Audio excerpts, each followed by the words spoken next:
మితిమీరిన రాజకీయ జోక్యం సింగరేణి సంస్థను, కార్మిక వర్గాన్ని కష్ట నష్టాలకు గురిచేస్తుందని ఏఐటియుసి నాయకులు ఆరోపించారు.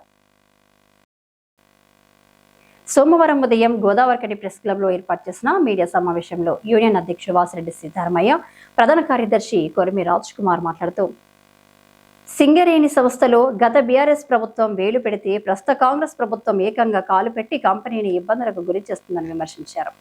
పరిష్కారానికి నోచుకుని సమస్యలపై కార్మికుల్లో చైతన్యం కల్పించి సమస్యల పరిష్కారం దిశగా యాజమాన్యంపై ఒత్తిడిని పెంచి అందుకే పోరు జాత కార్యక్రమాన్ని నిర్వహిస్తున్నట్లు చెప్పారు. కార్మికుల ప్రయోజనాల కోసం జరుగుతున్న ఈ పోరాటానికి మద్దతుగా నిలవాల్సిన సంఘాలు కొన్ని అర్థం లేని విమర్శలకు పాల్పడుతుండడం దురదృష్టకరమని పేర్కొన్నారు. ప్రస్తుతం తమదేనని, ఏదైనా తామే సాధిస్తామని గొప్పలు చెప్పుకుంటున్న ఐఎన్టీయూసీ నిజంగా కార్మికుల శ్రేయస్సు పట్ల చిత్తశుద్ధి ఉంటే సింగరేణికి రావాల్సిన 51,000 కోట్ల రూపాయల బకాయిలను ప్రభుత్వం నుండి ఇప్పించాలని డిమాండ్ చేశారు. ఈ ఒక్క పని ఐఎన్టీయూసీ చేసి పెడితే మిగతా కార్మిక సమస్యలన్నింటినీ గుర్తింపు సంఘంగా తామే పరిష్కరిస్తామని హామీ ఇచ్చారు. అర్థం లేని విమర్శలను కట్టిపెట్టి సంస్థ మనుగడ కోసం ఐక్య ఉద్యమాలకు కలిసి రావాలని పిలుపునిచ్చారు. ఈ నెల 30న వంట వార్పు కార్యక్రమాలతో ముగియనున్న సింగరేణి పోరుజాత కార్యక్రమానికి కార్మికులు అధిక సంఖ్యలో తరలి రావాలని కోరారు. ఏఐటీసీ యూనియన్ వైఫల్యం చెందిందని ఐఎన్టీసీ నాయకులు చెప్తా ఉన్నారు. మేము ఒకటే అడుగుతున్నాం. వాళ్ళు ఏమంటారంటే ముఖ్యమంత్రి మావోడే, మంత్రులు మావోడే, ఎమ్మెల్యేలు మావోడే, మేమైతేనే ఏదైనా చేయగలుగుతాం, ఏఐటీసీ ఏం చేయలేదని చెప్తున్నాం. మరి మంత్రులు, ముఖ్యమంత్రులు మీరు అందరు ఉన్నారు కాబట్టి మీరు ఒక్కటే డిమాండ్ చేయండి. మిగిలిన డిమాండ్లన్నీ మా బాధ్యతే. మీ మెడికల్ బోర్డు కావచ్చు, లేదా సొంత ఇంటి పథకం కావచ్చు, లేదా ఈ ట్యాక్స్ మీద ఇన్కమ్ ట్యాక్స్ కావచ్చు, ఇంకా మైనింగ్ స్టాఫ్ సమస్యలు కావచ్చు, ఇవన్నీ గుర్తింపు సంఘంగా మేమే చేయాలి. కానీ మీరు మీ గవర్నమెంట్ ఉన్నందుకు మీ గవర్నమెంట్ నుంచి రావాల్సినటువంటి 51,000 కోట్ల రూపాయలు మీరు ఇప్పియండి. మిగిలిన డిమాండ్లన్నీ మేము పరిష్కారం చేయకపోతే మమ్మల్ని నిలదీయండి. మీ ప్రభుత్వమేమో కంపెనీకి రావాల్సిన డబ్బులు ఇవ్వదు, ఒక పక్కన సింగరేణికి జీతాలు ఇచ్చే పరిస్థితి లేదు, బ్యాంకుల నుంచి అప్పు పట్టుకొస్తారు.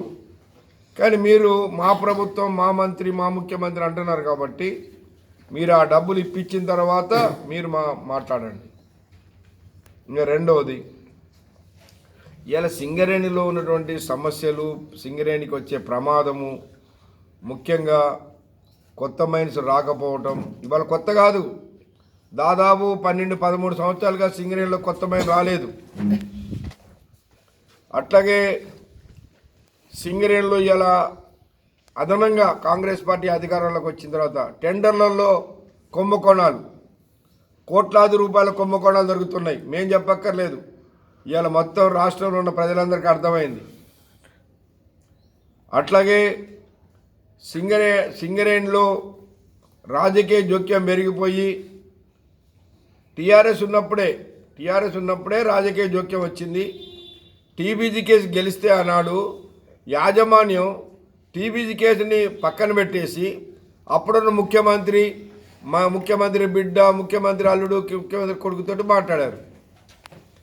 వాళ్ళు టీఆర్ఎస్ వాళ్ళు ఏలు పెడితే సింగరేణిలో కాంగ్రెస్ వాళ్ళు కాలే పెట్టారు. ఇప్పుడు మొత్తం అన్నింటిలో రాజకీయ జోక్యమే. కోట్లాది రూపాయలు సింగరేణి డబ్బుని దుర్వినియోగం చేస్తున్నారు. అంటే ఈ రాష్ట్రంలో ఉన్న అసంఘటిత వర్గ కార్మిక వర్గంలో పనిచేస్తున్న ప్రతి ఒక్కరికి జీతాలు పెంచే అతిపెద్ద బాధ్యత ఆయన మీద ఉన్నది. ప్రభుత్వం మీదే, ముఖ్యమంత్రితో సహా అందరూ మీ వాళ్ళే. మరి 2 ఏళ్ల కాలంలో 1 పైసా జీతం ఎందుకు పెంచలేకపోయినారు? చిన్న మాట, మరి ఎందుకు సాధ్యం కాలేదు? ఇప్పుడు మేము అడిగింది ఏంటిది? ఈ సింగరేణి కార్మికులకు సంబంధించిన 9 బ్లాక్లో మేము చెప్పింది కాదు, పేపర్లో పెద్ద పెద్ద అక్షరాలు మీ ప్రభుత్వానికి సంబంధించిన పెద్దల హస్తం ఉందని చెప్పి రాసినాయి. దాన్ని మేము ఇలాంటి జరగొద్దని చెప్తున్నాం కదా. ఇలాంటి జరిగితే సింగరేణికి నష్టమని చెప్తా ఉన్నాం, దాన్ని చెప్తా ఉన్నాం. దానికి మీ నొప్పి అయితే ఎట్లా?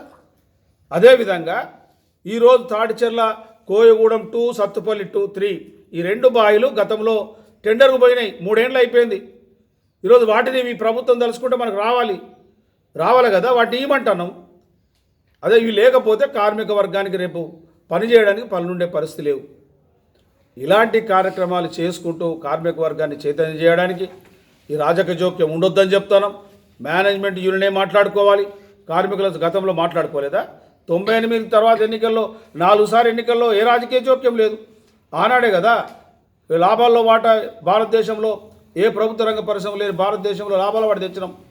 కాబట్టి ఇలాంటి చీప్ ట్రిక్స్తోని చేస్తున్న దాన్ని ఏదో మీరు కార్మికుల్లో మభ్యపెట్టడానికి ఏదో చేస్తామంటే ఇది ఆకాశం మీద ఉమ్మేసినట్టే. కాబట్టి మీకు చాతనైతే సహకారం చేయండి. చాతనైతే రేపు కలిసి కొట్లాడే పరిస్థితి దాపురించింది. ఎందుకంటే ఈరోజు అందరూ కలిసి కొట్లాడితే తప్ప ఈ సింగరేణిలో అతిపెద్ద సమస్యలు పరిష్కారం అయ్యే పరిస్థితి లేదు. కాబట్టి ఆ వైపున మీ యూనియన్ కార్మిక సోదరులందరూ ఆలోచన చేయాలని కోరుతా ఉన్నాం.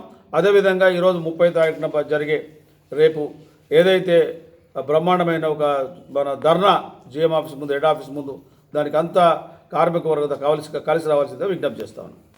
ఈ మీడియా సమావేశంలో ఏఐటీసీ నాయకులు మడ్డి ఎల్లయ్య, వీరభద్రం, సమ్మయ్య, అశోక్, రంగు శ్రీనివాస్, శంకరయ్య, గౌస్, శ్రీనివాస్, తిరుపతి, ప్రకాష్, చీరాల కిరణ్, మహేందర్, కనకరాజు, జగన్, ఈశ్వర్ తదితరులతో పాటు కార్యకర్తలు పాల్గొన్నారు.